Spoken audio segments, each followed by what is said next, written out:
Hello guys, അപ്പോൾ ഞങ്ങളെല്ലാവരും കൂടി ഇന്ന് ഒരു കുഴിമന്തി തിന്നാൻ പോവാണ് കേട്ടോ. സുക്രു കുറേ ദിവസമായി പറയുന്നു കുഴിമന്തി തിന്നണമെന്ന്. അപ്പോൾ ഇന്ന് പോകാമെന്ന് വെച്ചു. അപ്പോൾ ഏകദേശം ഒരു 8:30 മണിയായി. അപ്പോൾ സുക്രുവിൻ്റെ സന്തോഷം നോക്കിയപ്പോൾ രണ്ടുപേരും കൂടെ ആദ്യം തന്നെ റെഡിയായി.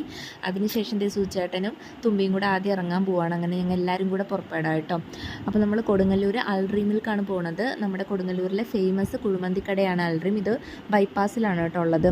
അത്യാവശ്യം നല്ല ഒരു കുഴിമന്തി ആയിരിക്കും അവിടെ ഉണ്ടാവുക. നമ്മൾ ഒരു പ്രാവശ്യം തിന്നു കഴിഞ്ഞാൽ തന്നെ നമുക്ക് എപ്പോഴും തിന്നാൻ തോന്നും. അപ്പം നമ്മൾ കടയിലേക്ക് എത്തി.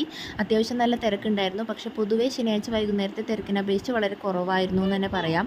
ഏകദേശം ഈ സമയത്തൊക്കെ ശനിയാഴ്ച വൈകുന്നേരം ചെന്ന് കഴിഞ്ഞിട്ടുണ്ടെങ്കിൽ അൽഫാം മന്തി കിട്ടാറില്ല. പക്ഷേ ഇന്ന് കിട്ടി. അങ്ങനെ ഞങ്ങൾ ഹാഫാണ് ഓർഡർ ചെയ്തത്. അങ്ങനെ ഓർഡർ ചെയ്തിട്ട് ഞങ്ങൾ വെയിറ്റ് ചെയ്ത് നിൽക്കായിരുന്നു. അപ്പോൾ അവിടുത്തെ പയ്യന്മാരൊക്കെ നമ്മളായിട്ട് കമ്പനിയാണ് കേട്ടോ. നമ്മൾ എപ്പോഴും പോണത് കൊണ്ട് തന്നെ അങ്ങനെ ഞങ്ങൾ നന്നായിട്ട് വയറ് നിറച്ച് കഴിച്ചിട്ട് സുക്രുവിന് വളരെയധികം സന്തോഷമായി. അങ്ങനെ കഴിച്ചിട്ട് മനസ്സും വയറൊക്കെ നിറഞ്ഞ് ഞങ്ങൾ പുറപ്പെടായിട്ട് ബൈ.